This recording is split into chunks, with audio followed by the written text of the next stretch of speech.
Hi boys and girls, today we're going to be reading chapter 9 in the Land of Stories, The Wishing Spell. Today's chapter is called The Charming Kingdom.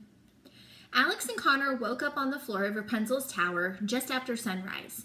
They were snuggled under the blankets that Froggy had given them, and they'd used their bags for pillows. "How did you sleep?" Alex asked her brother. "I slept like I slept on the floor of a tower," Connor said, thinking that he'd never take his bed for granted again. He stretched his back and his joints made sounds like firecrackers. They put away their blankets and decided to get an early start on their day. Alex insisted on tidying up the tower, leaving it in better condition than they had found it in. "I'd hate for anybody to think that we had made this mess," Alex said. Connor rolled his eyes at her and made sure that she saw it. "What's our next stop?" Connor asked Alex. She looked back and forth from the map in one hand and the journal in the other.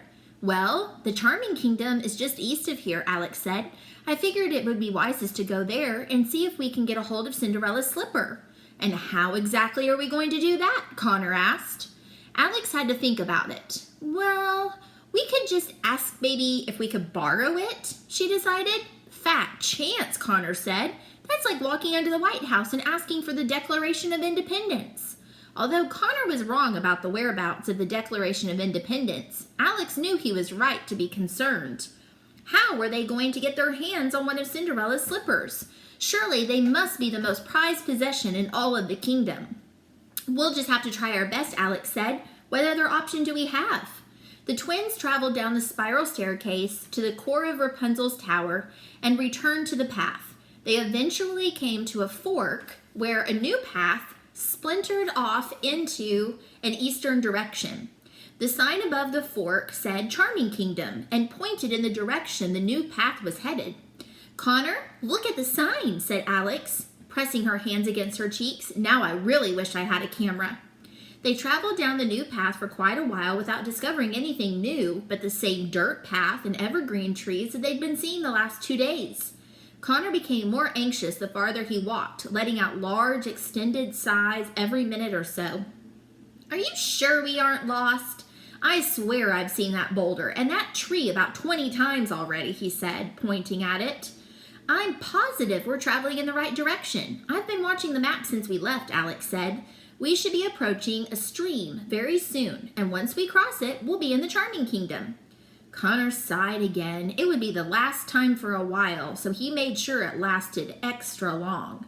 A couple of hours later, there was no stream in sight. Connor was starting to lose faith in his sister's navigational abilities. "This place must be bigger than we thought," Alex said, "or this map is completely off scale." Eventually, the twins found the stream Alex had seen on the map. The path went across a small bridge made out of pale stones and then continued on the other side. "You see, I told you I knew what I was doing," Alex said, with her head held high. Hey, Connor said. "Honestly, Connor, I'm a little disappointed in your lack of faith," Alex gloated. "If there's one place I should know my way around, it would have to be..." "Ah!" Connor heard his sister's high-pitched scream before he realized what had happened. A large troll had jumped right in front of the bridge. He was short and very wide with an enormous head. He was covered in matted fur with large eyes and a snout. His arms and legs were tiny, but his nails and teeth were sharp and long.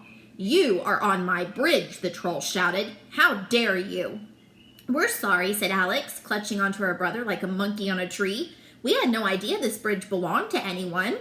"Maybe you should put up a sign or something," Connor suggested, and then he regretted it. "What are you doing on my bridge?" the troll demanded. "Trying to cross into the Charming Kingdom," Alex said. "We didn't mean any harm." "No one crosses my bridge without answering a riddle," the troll said. "A riddle?" Alex asked, letting go of Connor. "Oh, you're a bridge troll." "A bridge troll?" Connor asked. "Yes, just like in Three Billy Goat's Gruff," Alex said happily. She was so excited to be witnessing another fairy tale occurrence. All of the fear faded away. "If you wish to cross my bridge, you must answer my riddle correctly," the bridge troll said. "Answer incorrectly, and I'll bite off your head." "Excuse me, bite off our heads," Connor said. Steam was practically coming from his ears. "What is wrong with everyone in this place? Why does everyone want to eat us? Can someone please explain this to me? This keeps happening." "Connor, calm down," Alex insisted. Let's just solve the riddle and then we'll be on our way. What if we get the riddle wrong, Connor said. He'll kill us. Let's just find another way across the stream. Come on, don't be silly. It's a simple billy goat. It's a simple billy goat question. If we answer it correctly, I'm sure that he will let us cross, Alex reassured him. Besides, there isn't another bridge for miles. Connor grunted and crossed his arms. How are we so sure this is actually his bridge, Connor said. I'd like to see some ownership identification before we continue. Alex ignored him.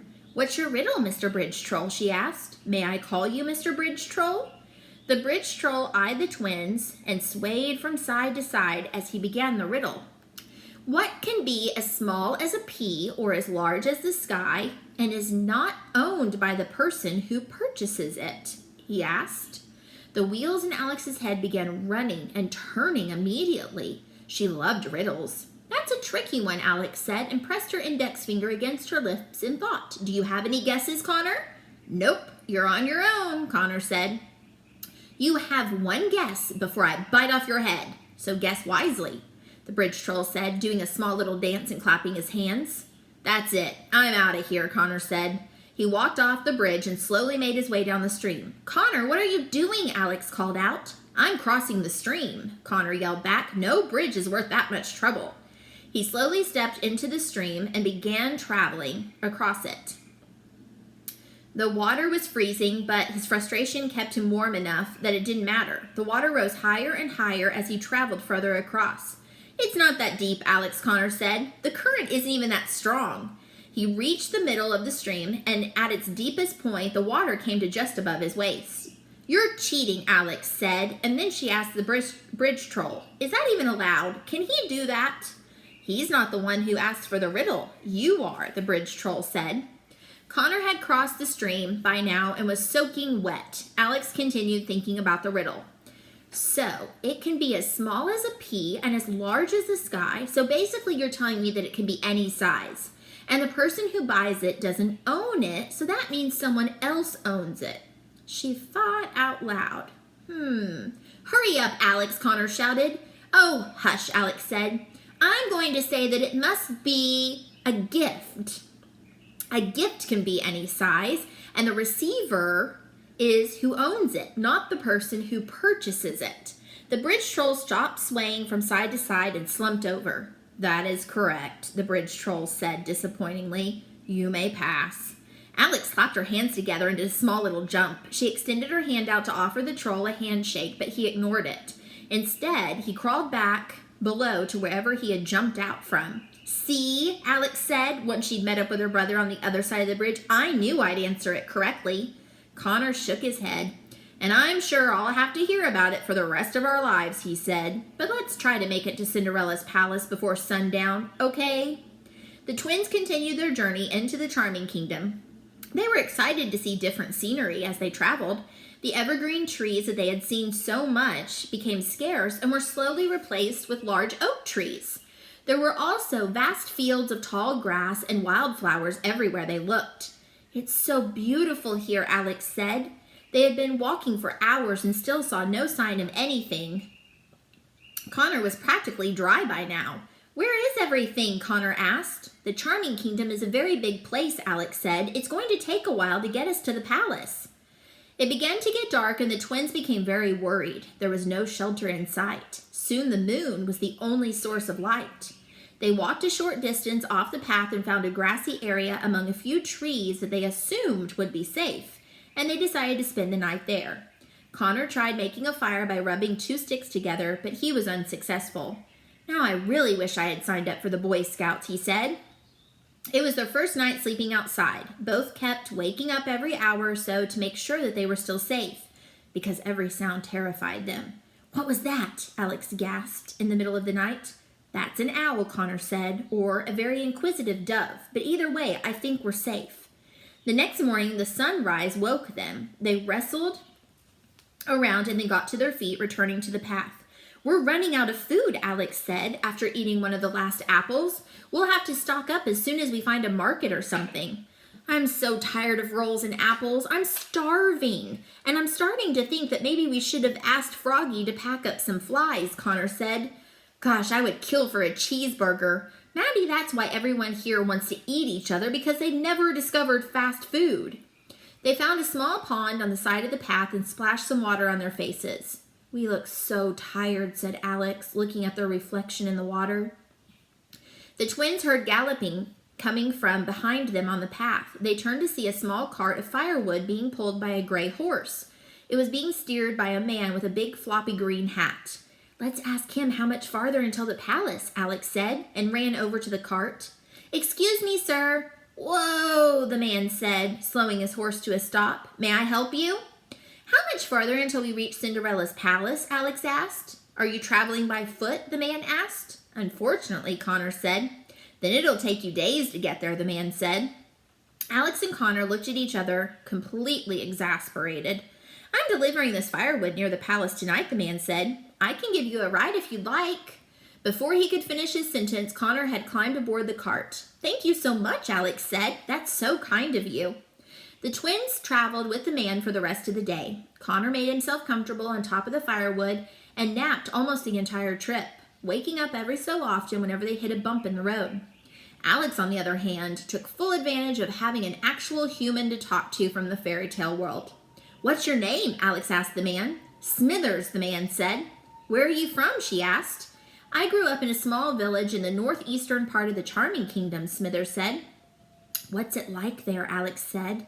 My brother and I, haven't been around this kingdom very much. The Charming Kingdom is a quiet place, Smithers said. It has many small villages on the outskirts of the kingdom and many wealthy estates in the center near the palace. Have you ever been to the palace before? Alex asked. Oh, yes, I make many deliveries there during the year. In fact, tonight the king and queen are having a huge ball. They are? Alex's eyes doubled in size. She shook Connor awake. Connor, did you hear that? Cinderella's having a ball tonight. Isn't that wonderful? What are the chances? What? Huh? Connor said, and then immediately fell back asleep. Why are they having a ball? Alex asked. They've had one every month since their wedding, Smithers said. It's a celebration of their marriage. What's Queen Cinderella like? She asked. Absolutely beautiful. The best queen the kingdom has ever seen, Smithers said with a big grin. Not too many people were eager to accept her when she first moved into the palace, though. Many of the families were upset that Prince Charming hadn't chosen one of their daughters to wed, but she's overcome all of that since. Alex could tell that they were getting much closer to the palace. They passed more small villages, which grew in size and population as they went along. She was so excited to be so close to people, actual people, who had spent their entire lives in the fairy tale world. She wished with all of her heart that she could say she'd grown up in the Charming Kingdom. Do you ever find it overwhelming? Alex asked Smithers. Does it ever get frightening living here and knowing that at any moment a fairy could fly by and grant you a wish, or an ogre could run up and eat you? Smithers looked at her curiously. Does such a place exist where people can unexpectedly be helped or hurt? Alex couldn't think of any. Maybe this world and the world that she was from weren't so different after all. The cart began passing large estates. Everywhere they looked, they saw another huge, elegant home. They were all so bright and colorful, with pointed roofs that curved on the sides. Some were made from wood, others from brick, and some were covered in complete ivy. It was something straight out of a storybook, and Alex kept reminding herself that she was in one. We're almost to the palace, Smithers said. The cart began to vibrate as the dirt path turned into cobblestone. Shops and markets started popping up on the sides of the street as they traveled into the city.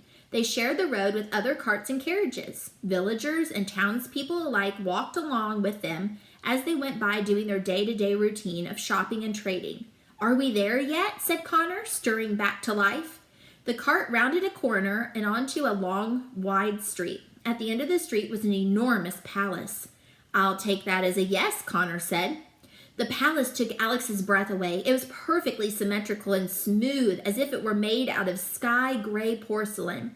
3 prominent towers in the middle of the palace shared at a base with a gigantic clock large enough for the whole kingdom to see.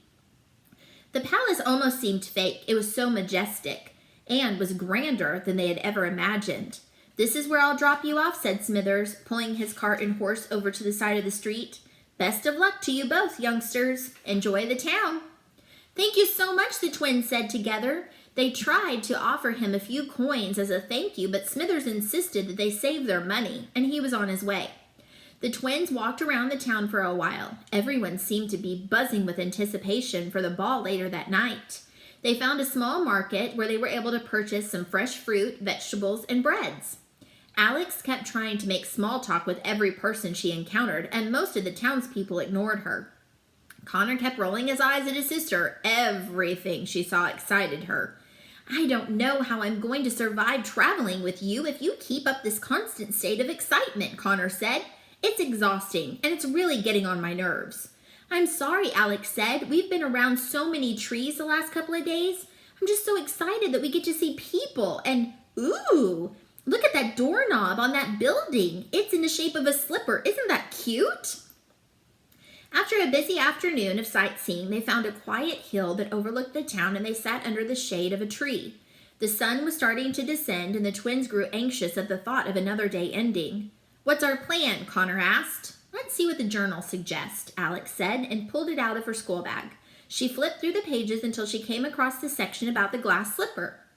"Cinderella's glass slipper is a very difficult item to retrieve. Her slippers, without doubt, are the most cherished possession of the kingdom.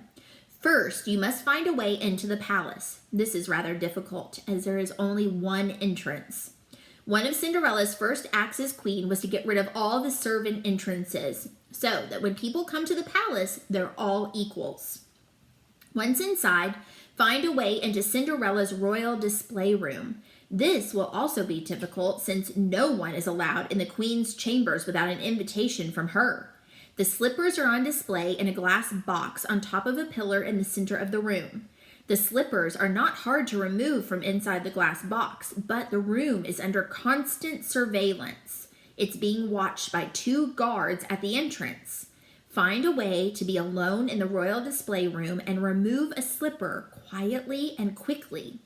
Leave as fast as you can, because as soon as they notice something is missing, the guards will close the palace doors and you'll be trapped and taken to the dungeon to be hung upside down by your toenails. Best of luck." "How are we going to get into the palace?" Connor asked. Alex began to think of a plan, but she was distracted by a long line of carriages driving down the main street of the town toward the palace. They were elegant and colorful, and each was of its own design. Each carriage had at least 2 horses pulling it, a coachman and a footman riding on the back, and a number of passengers inside. "The ball," Alex said. "We'll have to sneak into the ball." Connor was contemplating this information. "And what are we supposed to wear? Look at us. We're not dressed formally enough. And I bet we smell really fresh after walking for 3 days straight with no shower." "I have an idea," Alex said. She opened their bags and took out their blankets. She grabbed hold of Connor and began wrapping the blanket around him, folding it strategically in a certain place so that it would stay up. Alex wrapped herself in the other blanket. "There," Alex said. "Now we look like we're wearing sensible robes." "We look ridiculous," Connor said. "Do you have any other ideas?" Alex asked him. "Do you think that there's a fairy godmother hotline we could call?" Connor asked. The twins walked down the main street. They followed the traffic and carriages toward the palace. The closer they came to the palace, the larger it grew and the more real it became. Many of the coachmen glared at the twins with strange looks. A few passengers leaned out of their carriage windows to see what the twins were doing. "Take a picture, it lasts longer," Connor shouted at them. "Connor, they don't know what that means," Alex said. They reached the palace just as the sun was setting. As each carriage neared the front steps of the palace entrance, its footmen would run around the carriage and gently help the passengers out. Alex and Connor had never seen such beautiful clothing. All the women wore long ball gowns of various colors, fabrics, and stitching. They wore gloves and diamonds. Some wore bows and feathers in their hair. The men all dressed beautifully too, some in formal armor and some in suits with broad fringed shoulders and square cuffs. All the effort and flair that the guests had put into their appearance made the twins feel very insecure about their impromptu robes. They stuck out like sore thumbs. They were the youngest people there, and they were the only ones not dressed in lace and satin, and they were the only ones carrying bags. They looked exactly like what they were, a couple of kids sneaking into a ball. An extensive row of steps led up to the palace entrance. Alex and Connor began climbing them with the rest of the attendees. It was such a climb, they wondered if they would ever reach the top. This world has goblins and fairies, but where's an escalator when you need one? Connor said. Connor, Alex gasped, look at this. She pointed to the silver star placed in the middle of the steps underneath their feet. It said, this marks the very place where Cinderella left her glass slipper behind on the night she met Prince Charming. Can you believe that's the very spot Cinderella left her glass slipper? Alex said with both of her hands pressed against her heart. Absolutely, Connor said. I wouldn't have climbed these steps again if I had lost my shoe. The twins caused quite a scene at the entrance. Everyone was absolutely appalled at their clothing. Alex could feel herself blushing from the way everyone was staring at her. She felt like she was back at school again. One palace guard in particular couldn't stop staring at them, not in a judgmental way, but as if he had seen them somewhere before and couldn't remember where. He was standing just a few steps inside the palace entrance, and he greeted all the guests as they passed him. He wore more badges on his uniform than any of the other guards, and he had a very thin, dark beard. Another palace guard was collecting invitations at the door. The twins began to panic. What are we going to do? Alex whispered to her brother. Let me handle this, Connor said. I saw this once in a movie. Just go with it. Invitations, please, the guard said. Our parents have our invitations, but they're already inside, Connor said. And who are your parents? Asked the guard. Who are our parents? Yelled Connor, causing a big scene. You mean you don't know who they are? All the guards and guests looked around at one another. Connor, calm down, Alex said. What are you doing? This man doesn't know who our parents are, Alex, Connor continued. I'll have you know that our parents invented wishing wells. How dare you show us so much disrespect? Alex wanted to slap him. She looked so apologetic at the people around them. They all scowled at the twins' direction, except for the guard with the thin beard. He was actually smirking at them with gentleness in his eyes. I'm afraid you two have to leave now, the guard said, collecting invitations. Leave? You're making the heirs to the wishing well fortune leave, Connor said. Connor, just be quiet, Alex whispered directly into his ear. Is there a problem? The guard with the thin beard asked as he approached the twins. Not at all, Alex said, and began backing up, forcing Connor to move with her. They don't have invitations, the guard said. We were just leaving, Alex said. Sorry for the confusion. Nonsense, the guard with the thin beard said. I just saw your parents inside the palace. Why don't you come with me? Alex and Connor froze. You did? Connor said, and then quickly remembered that he had to keep up the lie. I mean, of course you did. He threw a dirty look at the other guard. Come with me, and I'll take you straight up to your parents, the guard said with a thin beard. Before they knew it, Alex and Connor were being escorted into the palace. They were completely in over their heads. Did this guard know that they were lying? Was he escorting them to the dungeon? Or perhaps Connor's lie was truer than they had thought, and they were about to meet a couple that were definitely not their parents. Allow me to introduce myself, the guard said. I'm Sir Lambton, the head of the Queen's Royal Guard. Welcome to the palace. Thank you, Connor said. I'm Connor Wishington, and this is my sister Alex. Where are you from, Mr. and Mrs. Wishington? Lambton asked. Upstate Northern Kingdom, Connor said. Even he looked surprised by the words coming out of his mouth. But our parents have a summer home in the south of the Sleeping Kingdom and a condo in the Fairy Kingdom. Alex's eyes opened so wide she couldn't remember to blink. Ah, I see, Lambton said with a curious look. Would you like me to take your bags for you? No, that's all right, Alex said. We'll manage. Lambton led the twins down a long hallway behind all the other guests. There were many large portraits of rulers from the past hanging on the walls, and a red carpet ran under their feet. Alex and Connor were all eyes. They had never been inside a royal palace before. There were so many shiny things to look at. Lambton seemed to be enjoying their excitement. He leaned between them and softly said, You're sneaking into the palace, aren't you? Alex desperately looked at Connor, but he was out of lies for the night. Please don't throw us down into the dungeon, Alex pleaded. We didn't mean any harm. Connor looked at his sister with a raised eyebrow. Did she mean no harm besides breaking into the palace and stealing one of the most cherished items? Lambton chuckled. I've seen a lot of youngsters try to sneak into the royal ball before, but never have I seen or been entertained by such an attempt, he said. So you aren't going to throw us into the cell and hang us up by our toenails, Connor asked. We stopped doing that ages ago, Lambton said. On the contrary, it would be my honor to show you two around. Really, Connor said. That would be lovely, Alex said, clasping her hands together. Thank you. At the end of the hall, Lambton led the twins through a pair of golden doors into the ballroom. At first sight, they were overwhelmed. There were so many things to look at. It was impossible to focus on any of them for very long to comprehend. There was so much movement and color. The biggest chandelier they had ever seen, with thousands of candles, hung from the ceiling above an enormous dance floor. Hundreds of formally dressed men and women filled the space. Some mingled on the sides while others danced to the music played by a small orchestra in the corner. Everything from the archways to the accents on the walls was made of gold. A grand staircase descended to the back of the room just behind two empty thrones. Connor knew it would only be a few seconds before Alex started crying. So beautiful, Alex said with teary eyes. Is this where they had the ball, where Cinderella and the prince first met? Indeed, Lambton said. I'll never forget it. I was just a simple guard back then. The prince was meeting all the young women in the kingdom in hopes of finding a bride. Cinderella was the last to arrive that night. She entered the room just as we are now, and everyone stopped to look at her. How did she look asked Alex. Magical, Lambton said with a smile, lost in his own memory. She wore a long violet dress that sparkled as she walked. I remember hearing the soft taps of her glass slippers as she walked past me. As soon as the prince saw her, it was love at first sight, and the whole palace could feel it.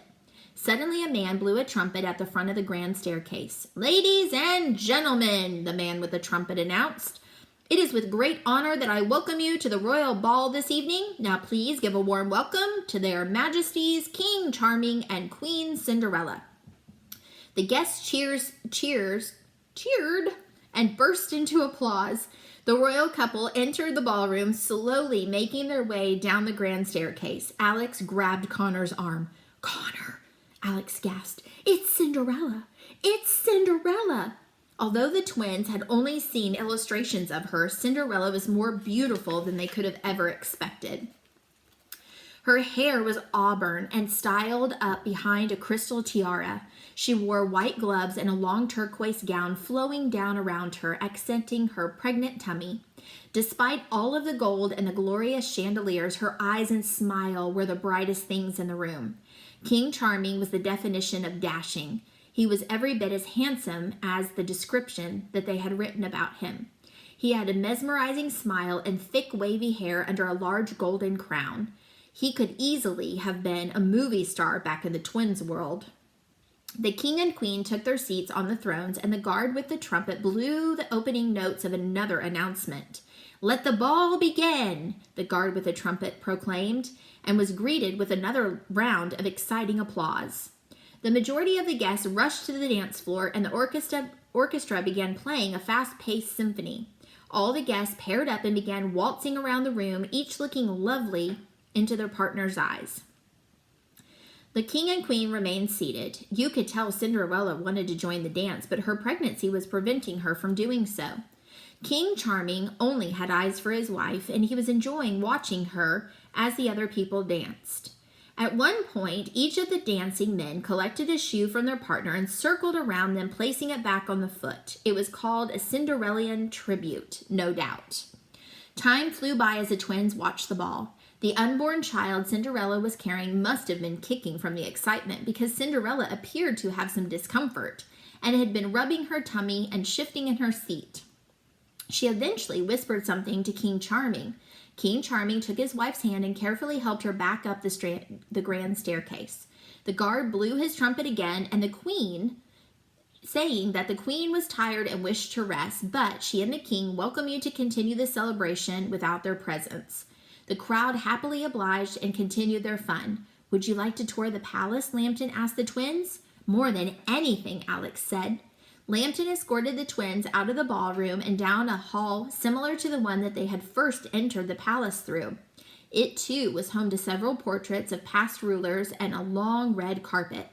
This place was built over 500 years ago, Lambton told the twins. It's been home to the Charming dynasty ever since. This is a portrait of King Chester Charming, Cinderella's late father-in-law. He referred to a large painting of an old bearded man with a crown. He looked exactly like his son, but much older. How many King Charmings have there been? Connor asked. We have lost count, Lambton said. There are 3 currently. King Chester had 4 sons. Chance Charming, Chase Charming, Chandler Charming, and Charlie Charming. Each of the Charming brothers had his own portrait on the wall. King Chance Charming is the oldest and is married to Queen Cinderella, Lambton said, and gestured to the portrait of the man that was seen in the ballroom. King Chase Charming is the second oldest and is married to Queen Sleeping Beauty, Lambton continued. Chase looked exactly like his brother, except he was a bit taller and wore a goatee. King Chandler Charming is the third oldest and is married to Queen Snow White, Lambton said. Chandler looked like his brothers, but has the longest hair of all of them. The last portrait in the hallway caught the twins' eyes the most. It was hung slightly away from the rest of the young Charming brothers. He was young and had a big smile. A single candle was lit beside the portrait. It appeared to be some type of memorial of sorts. Who is that? Connor asked Lambton. Lambton's happy expression faded. That's Prince Charlie, the 4th son of King Chester. He's the long-lost Charming prince, Lambton said. He vanished one night many years ago, and no one has seen him since. That's horrible, Alex said. His brothers led massive search parties throughout all of the kingdoms, but they never found a trace of him, Lambton told them softly. Fortunately, some good came out of the search. While on the road, Prince Chandler came across Snow White in her glass coffin, and Prince Chase discovered Sleeping Beauty asleep in her castle, and they both broke the spells put them under and were married.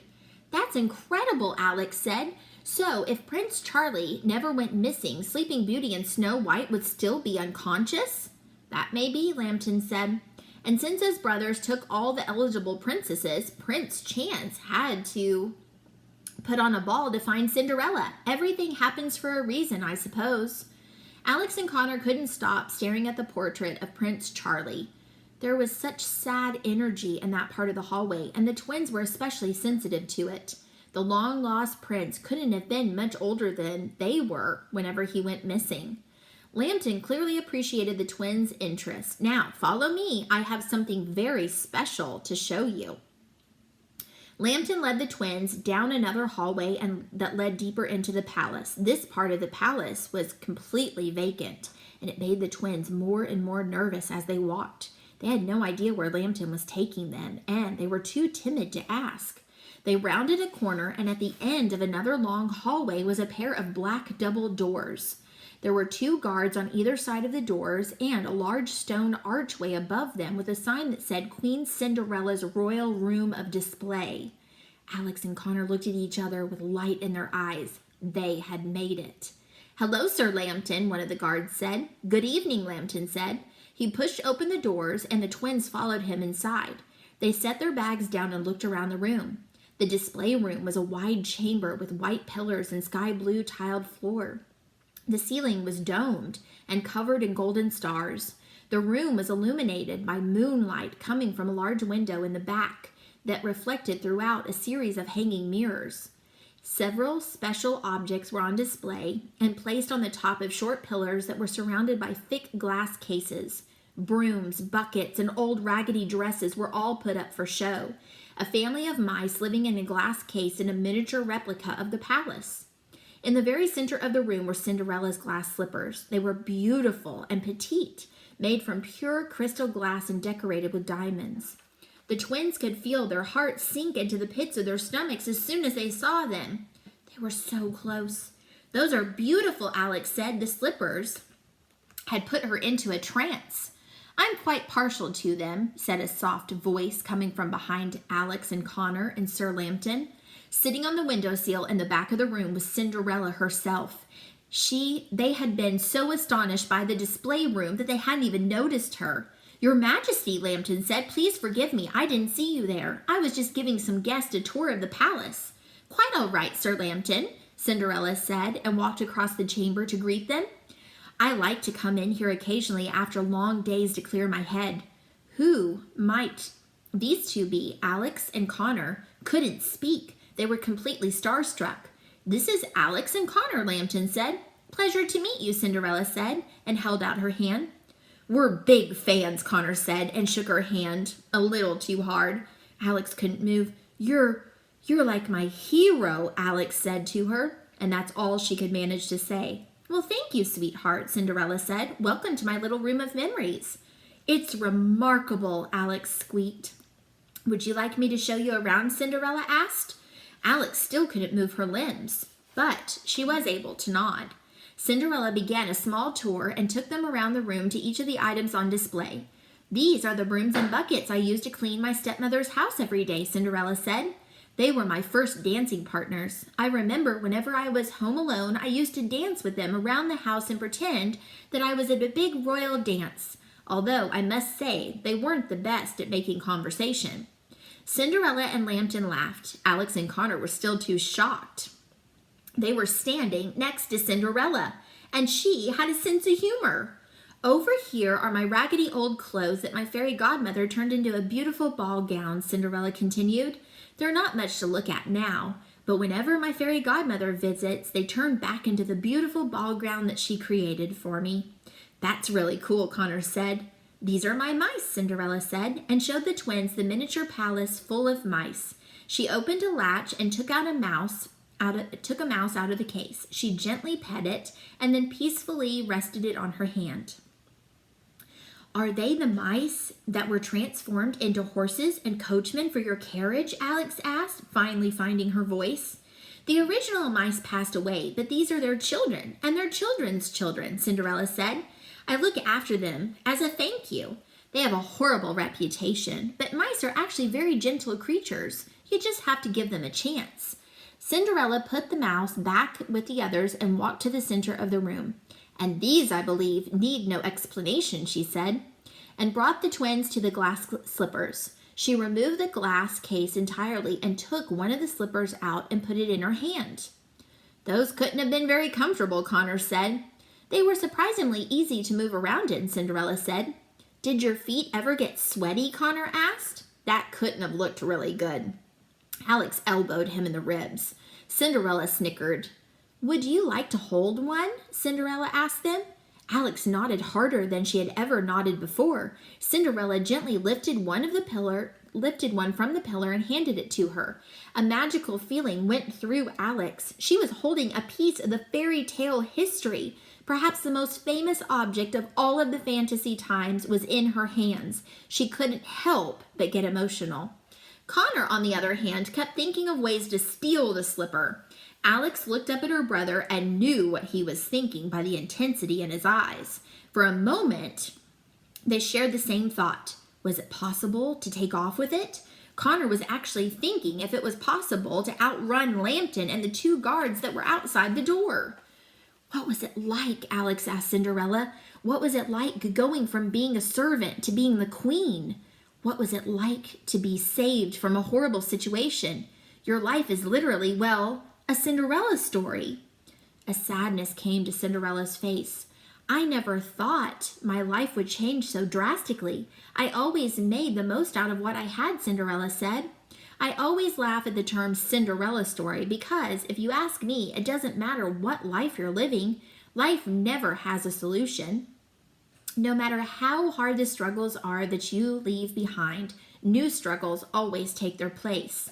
People forget that I wasn't liked very much by the people in the Charming Kingdom when I first came to live at the palace, Cinderella said. Not too many people were thrilled with the idea of a servant girl becoming their queen. Many called me Pumpkin Princess or the Mouse Monarch when they first discovered the details of how I had come to the ball that night. I had to earn the kingdom's respect, and it wasn't easy. Being a queen has to have some sort of perks though, right? Connor asked. No more scrubbing floors or dancing with cleaning supplies or talking to mice. Meeting the man of my dreams and starting a family is the best thing that will ever happen to me, Cinderella said with a smile and rubbed her tummy. And that is what makes me the happiest and luckiest woman in the world. However, living a public life is a difficult thing to do, and even now I still find it a bit overwhelming. No matter what you do, you can never please everyone. And that was the hardest lesson for me to learn. In fact, I'm still learning it. This was all such a revelation to Alex. Suddenly, the fairy tale world seemed even more real than it had before. She never thought that she could respect Cinderella more than she already did, but she had never thought about the story from her point of view. Alex set the glass slipper back down with the other one. At first, Connor shot her a look. "What are you doing? We have to steal that." But they both knew that they couldn't take it, at least not tonight, not after the kindness that they had been shown. "After all the magical things that have happened in my life, this is the most prized possession," Cinderella said, her hand still on her pregnant tummy. "And she's going to be here any day now." "How do you know it's a girl?" Alex asked. "Mother's intuition," Cinderella said. "She never sits still when she hears music, so she must have a good taste and her father's energy." One of the guards from the hallway burst into the display room. "Your Majesty, Sir Lambton, your presence had been requested in the hall." The guard said with a serious, "Something is wrong." "What's the matter?" Sir Lambton asked. "Soldiers from the Northern Kingdom. They're here, and they have a message for the king and queen," he said. Lambton handed the twins their bags, and before they knew it, the twins were following Cinderella and the other guards out of the display room and down the hallway toward the ballroom. "Now, how are we going to get a hold of that glass slipper?" Connor whispered to Alex. "We'll have to collect all the other items first and then come back for it," Alex said. "It should be easier to explain why we need it if we have the other items. We've already established a trusting relationship with them." "I knew I should have grabbed one of them when I had the chance," Connor said. They re-entered the ballroom.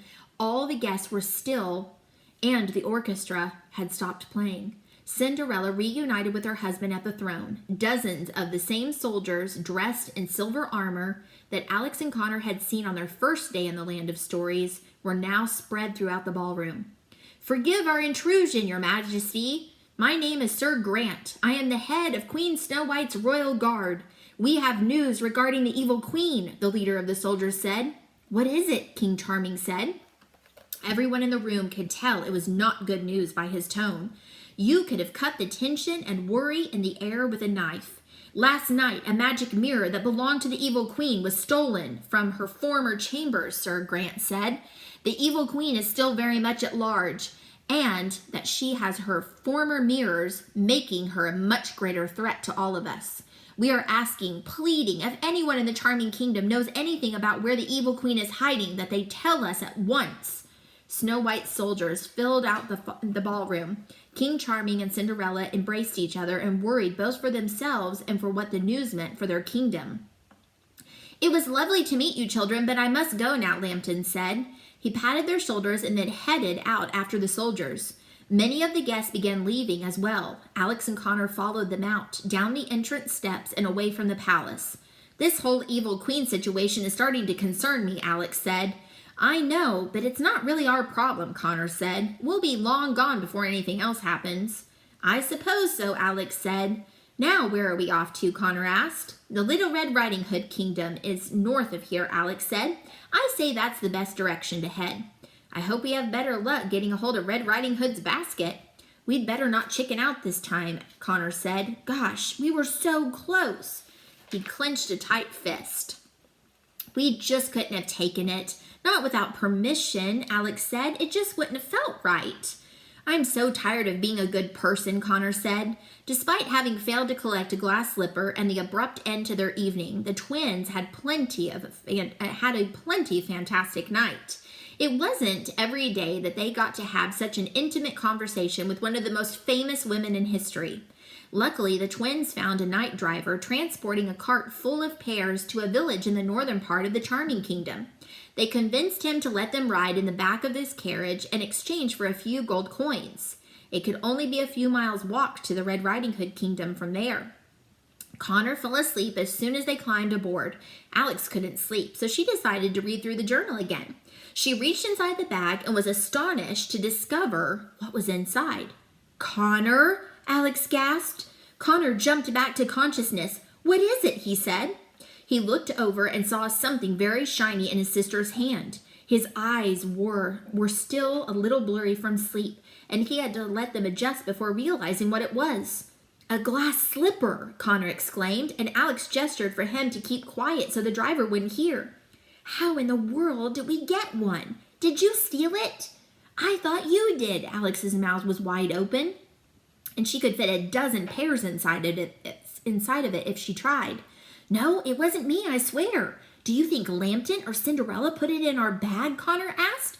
"Do you think one of them knew we needed it?" "I have no idea," Alex said. She couldn't believe she was actually holding one of Cinderella's glass slippers. They both were completely shocked. "Looks like our trip to the Charming Kingdom wasn't such a waste after all," Connor said. Tomorrow we're going to be reading Chapter 10, The Red Riding Hood Kingdom. See you soon. Bye-bye.